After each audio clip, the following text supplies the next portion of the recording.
Parrot yang besar ada untuk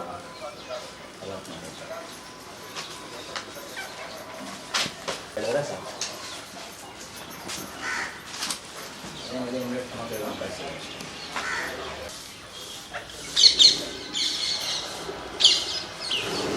yang ada betul kah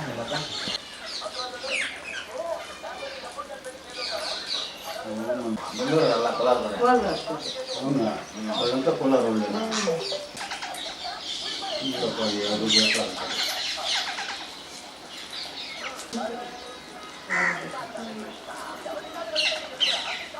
Yang training mau kita ambil? Itu.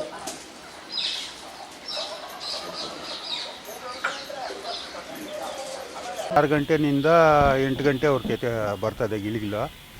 ಸಾಯಂಕಾಲ 4 ಗಂಟೆನಿಂದ 6 ಗಂಟೆವರೆಗೂ ತಿಂತಾಯ. Daily ಒಂದು 50 kg ಅಕ್ಕಿ ಹಾಕ್ತಾನೆ. 30-40-50 kg minimum.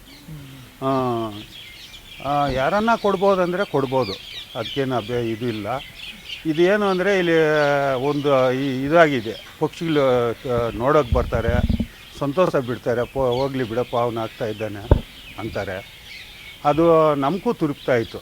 ಏನೋ ನಾನು ಮಾಡೋದು ಫಿಶ್ ವ್ಯಾಪಾರ, ಕೆರೆಗಳು ಒಂದು 3 ತಗೊಂಡಿದ್ದೀನಿ.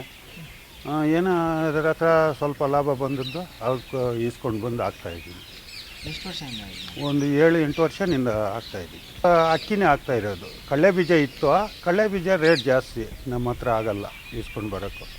ರೇಷನ್ ಅಕ್ಕಿ ಅವ್ರ ಹತ್ರ ಸ್ವಲ್ಪ ಒಂದು 50 kg 30 kg ಈಸ್ಕೊಂಡು ಬರ್ತೀನಿ. 15 ರೂಪಾಯಿ kg. ಅದು ಬಂದರೆ ಎಲ್ಲ ಒಳಗೆ ಇಡ್ತಾರೆ, ಯಾರು ಬರಲ್ಲ. ಅದು ಡಿಸ್ಟರ್ಬ್ ಆಗ್ತದೆ ಅದು ಪಾಪ. ತಿನ್ನಲಿ ಎಲ್ಲ ಮನೆಗೇ ಇರ್ತಾರೆ. ಬೆಳಗ್ಗೆ ಸಾಯಂಕಾಲ ಕಂಪಲ್ಸರಿ ಇರಬೇಕು, ಯಾರೋ ಒಬ್ಬರು ಒಂದು ಆಗಬೇಕು, ಇಲ್ಲಾಂದರೆ ಅವು ಬಿಡಲ್ಲ. ಮುಂದೆ ವಿಶೇಷ ಅಂದರೆ ಇದೊಂದು ಅಪರೂಪ ದೃಶ್ಯ. ಗಿಳಿಗಳು ಎಲ್ಲ ಇಲ್ಲಿ ಸಾವಿರಾರು ಗಿಳಿಗಳು ಬರ್ತವೆ. ಒಂದು ಮಿನಿಮಮ್ ಒಂದು 5,000 ಅಂತ ನಾವು ಅಂದಾಜು ಮಾಡಿದ್ದೀವಿ, ಕೌಂಟ್ ಮಾಡೋಕ್ಕಾಗಿಲ್ಲ. ಸಂಜೆ ಒಂದು 3,000ರಿಂದ ಮೇಲೆ ಇರ್ತವೆ. 2 ಟೈಮು ಬರುತ್ತೆ. ಒಂದು 6-7 ವರ್ಷದಿಂದ ಬರ್ತವೆ. ಅಕ್ಕಿ ಮತ್ತು ಕಡಲೆಬೀಜ ಹಾಕ್ತಾಯಿದ್ವಿ. ಈಗ ರೇಟ್ ಜಾಸ್ತಿ ಆಗಿದೆ, ಒಂದು 140 ರೂಪಾಯಿ ಆಗಿದೆ. ಅದಕ್ಕೆ ಈಗ ಕಡಲೆಬೀಜ ಹಾಕಲ್ಲ, ಬರೀ ಅಕ್ಕಿಯನ್ನೇ ಹಾಕ್ತೀವಿ. ಬೆಳಗ್ಗೆ 6 ಗಂಟೆಯಿಂದ 9 ಗಂಟೆವರೆಗೂ ಇರ್ತವೆ, ಸಂಜೆ 4 ಗಂಟೆಯಿಂದ 6 ಗಂಟೆವರೆಗೂ ಇರ್ತವೆ. ಅದು ಏನು ಸಂಬಂಧ ಅಂತ ಗೊತ್ತಿಲ್ಲ, ಬಟ್ ಅವು ನಮ್ಮನ್ನು ನಂಬಿದೆ, ನಾವು ಅವುಗಳನ್ನ ನಂಬಿದ್ದೀವಿ ಅಷ್ಟೇ.